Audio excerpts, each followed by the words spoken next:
नमस्कार दोस्तों, स्वागत है हमारे इस नए वीडियो पर।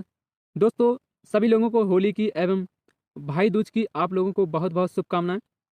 दोस्तों, जैसे कि आप लोगों को मालूम है कि अभी जो हमारा आरपीएफ का एग्ज़ाम 17 और 18 तारीख को और होने वाला है, ठीक है? तो इसमें क्या है देखो दोस्तों, जैसे मैंने पहले भी जो वीडियो बनाया था, आज मैं आपको वीडियो बना रहा हूँ, ठीक है? सबसे बड़ी बात क्या है इसमें दोस्तों, आपका जो आरपीएफ का एग्ज़ाम होने वाला है, जिन दोस्तों का हो चुका है, उनके लिए बहुत बढ़िया है और जिनका होने वाला है, उनके लिए दोस्तों सबसे अच्छी बात पता है क्या है? कि आप जब भी एग्ज़ाम में बैठे ना, सबसे पहले देखो आप 2 आईडी ज़रूर ले जाएँ। सबसे पहले मैं एंट्री की बता दूँ क्या-क्या आपको आवश्यक जो डॉक्यूमेंट है वो ले जाने हैं। और दोस्तों अगर जिनका दूर है ना ज़्यादा, जैसे मान लो किसी का अगर जैसे मेरा कहाँ पर था, मेरा भोपाल था। तो आप जिन लोगों का दूर है ना, तो वो शायद 1 दिन पहले निकल जाएँ तो बढ़िया है। क्यों? क्योंकि अगर पूरी देखो हम पूरी रात की सफ़र करते हैं, उसके बाद जो पहली शिफ्ट में एग्ज़ाम होता है या दूसरी, तो क्या दिमाग हमारा जैसे हमारा सिर दर्द करने लगता है ना, और क्या पूरी अगर रात भर जागते रहते हैं तो कई ऐसी समस्याएँ होने लगती हैं, ठीक है? कभी हमारा पेट खराब हो जाता है, कहीं हमारा सिर दर्द करने लगता है, उससे क्या है ना हमारा जो इफ़ेक्ट पड़ता है पूरे पेपर पे इफ़ेक्ट पड़ता है, ठीक है? और दूसरी बात उसमें क्या है, हमारा देखो टाइम भी बहुत कम होता है, 120 क्वेश्चन होते हैं, 90 मिनट होता है, तो वो भी हमको एक माइंड में चलता रहता है कि यार क्वेश्चन पूरे करने हैं और टाइम भी हमें मैनेज करना है। तो दूसरा बात उसका भी प्रेशर होता है, और अगर अपना थोड़ा भी सिर दर्द करता है ना, तो उससे बहुत ज़्यादा परेशानी आने लगती है हमको पेपर देने में। तो इससे क्या करें कि आप पहले जाएँ, भले ही चाहे आप जैसे आज है तो आज भी कई लड़के निकल सकते हैं, ठीक है? तो कल तो एग्ज़ाम्स है, लेकिन जो पहले पहुँच जाते हैं तो उनके लिए बहुत बढ़िया रहता है, ठीक है? भले ही वहाँ पर आप जैसे कई लड़के रहते हैं कि 4-5 लड़कियों का एक रूम भी ले लो ना, तो बेहतरीन होता है, आराम से अपन पूरी रात आराम कर लो, सुबह से बढ़िया पेपर दो, तो बहुत अच्छा रहता है, उससे क्या माइंड भी हमारा फ्रेश रहता है। और एग्ज़ाम्स क्या होता है ना, हमें ऐसा लगता है कि एग्ज़ाम से बहुत इफ़ेक्ट पड़ता है उस चीज़ों का, काफ़ी अच्छा एग्ज़ाम जाता है और कुछ अच्छे क्वेश्चन भी आते हैं, वो भी हो जाते हैं दोस्तों, क्योंकि अब अगर अपना कोई भी दिमाग अगर थोड़ा दर्द करता रहता है या कहीं भी ऐसी समस्या आती है, तो उनसे क्या जो क्वेश्चन थोड़े अगर मॉडरेट लेवल के रहते हैं ना, तो वो करने में हमको थोड़ी दिक्कत आने लगती है, ठीक है? तो सबसे पहले दोस्तों आप एंट्री की बात करें तो एंट्री में अगर सबसे पहले अपन को 2 डॉक्यूमेंट ले जाने हैं। पहली बात तो आप आधार कार्ड ले जाइए, दूसरी बात आप एक और आईडी जैसे कि आप पैन कार्ड, वोटर आईडी कुछ भी ले जा सकते हैं, ठीक है? लेकिन 2 आईडी लेकर जाएँ। दूसरी बात आप जो एग्ज़ाम्स में जो आपने जो फॉर्म में जो फ़ोटो भरी थी ना दोस्तों, उसी फ़ोटो को ले जाएँ, और अगर वो फ़ोटो नहीं है ना तो आप दूसरी फ़ोटो ले जाएँ, लेकिन 2 फ़ोटो ज़रूर ले जाएँ। क्योंकि जब मैं गया था ना, तो उसमें जब एंट्री हम लोगों ने की दोस्तों, तो वहाँ पर कुछ ऐसे लड़के थे जिनके पास फ़ोटो नहीं थी, तो उनको बाहर भेज दिया गया था। उनसे बोल दिया था कि अभी जाओ फ़ोटो लेकर आओ, ठीक है? तो फ़ोटो की आप ज़रूर ले जाना, क्योंकि बहुत फ़ोटो की बहुत ज़्यादा समस्या होती है, कई लड़के ले नहीं जाते हैं ना। तो 2 फ़ोटो ले जाएँ दोस्तों, आधार कार्ड और 2 एंट्री ले जाएँ, 2 मतलब 2 अपनी वोटर आईडी कुछ भी ले जाएँ, तो उससे क्या अपनी एंट्री में कोई भी समस्या नहीं होगी। दूसरी बात दोस्तों, अगर आप जैसे कोई अगर कोई मतलब गर्ल्स है या बॉयज़ है, तो दोस्तों जैसे गर्ल्स है तो आप कानों में जो पहने हुए हैं ना, इनको वो निकाल देते हैं, जैसे गले में पहने हैं, सब कुछ ये चूड़े वगैरह हाथ में के सब निकाल देते हैं, ठीक है? तो इन चीज़ों को भी, जैसे कोई कीमती सोने-चांदी की चीज़ें हैं ना, तो उनको निकाल के जाएँ, ठीक है?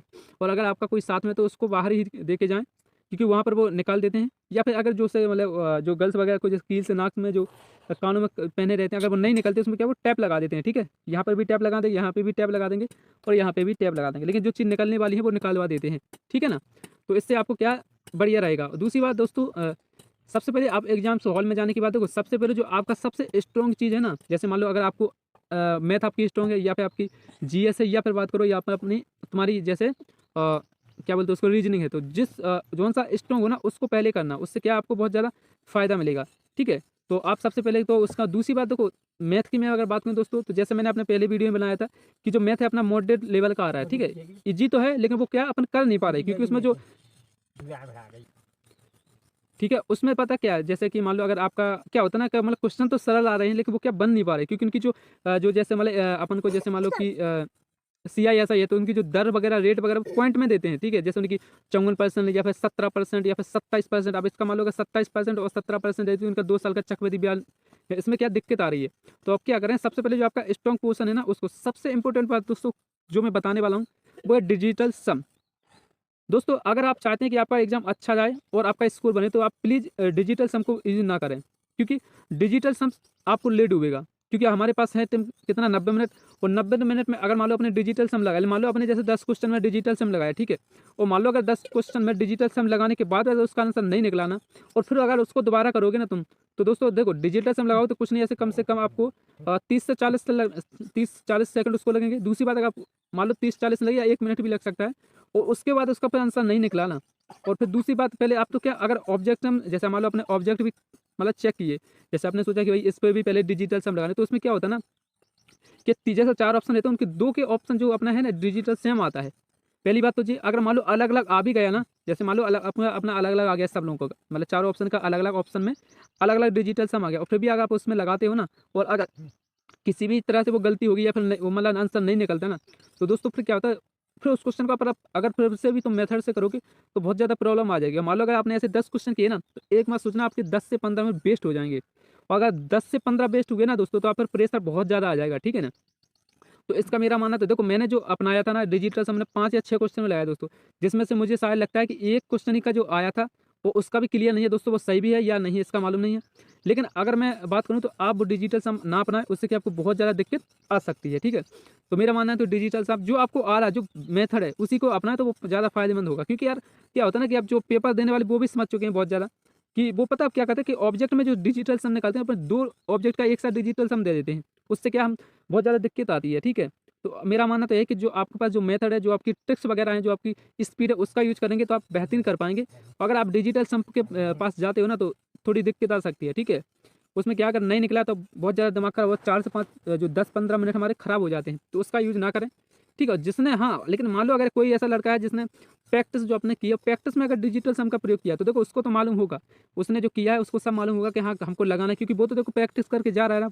जिसने मतलब अच्छे से प्रैक्टिस कर ली ना, उसको सब जो 1 महीने से लगातार प्रैक्टिस कर रहा है, तो उसको सब मालूम रहता है कि हमें करना है या नहीं करना। लेकिन क्या होता है कि जो मान लो कोई नए लड़के होते हैं जो मतलब पेपर देने आए हैं, मान लो उन्हें तैयारी कर पाई, ओनली प्रैक्टिस नहीं कर पाई, ठीक है ना।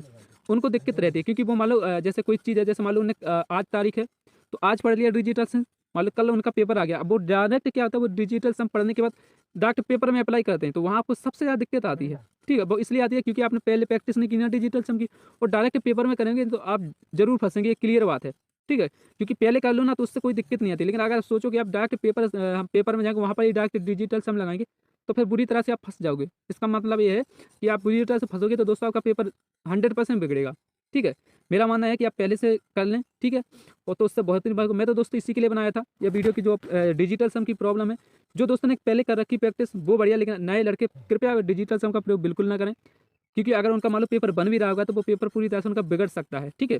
उसके बाद आप दोस्तों जीएस की बात करें तो जीएस में थोड़ी आप करंट पर जरूर ध्यान दे लें, ठीक है। ज़्यादा से जैसे कल मान लो एग्जाम है, तो कुछ चीज़ें जैसे जो डेट्स वाले हैं, जो इंपॉर्टेंट है, मान लो जैसे आरबीआई के कुछ ऐसे क्वेश्चन है जो डायरेक्ट डेट से आते हैं, जैसे मान लो जैसे मेरे में 2 क्वेश्चन आए थे, एक 4 जुलाई का आया था, 4 जुलाई में पता नहीं कौन सी बैंक ने क्या किया था, लेकिन आरबीआई से संबंधित था, उसके द्वारा जैसे कोई पोर्टल खोला गया या कोई योजना चलाई गई या फिर कोई मतलब ऐसी चीज़ें पूछी जाती हैं, ठीक है। तो आरबीआई के 4 क्वेश्चन थे, तो उनको भी जरूर देख लें, ठीक है दोस्तों। बाकी दोस्तों आप एग्जाम से बढ़िया दें, और आने के बाद दोस्तों कमेंट में जरूर बताएं कि आपने कितना अटेम्प्ट किया है, ठीक है। और दोस्तों सभी दोस्तों को इस वीडियो देखने के लिए बहुत बहुत धन्यवाद दोस्तों। अगर आप हमारे चैनल पर पहली बार हुए तो प्लीज़ चैनल को सब्सक्राइब कर लें और बेल आइकन को जरूर दबा दें दोस्तों, ठीक है। नमस्कार सभी दोस्तों को।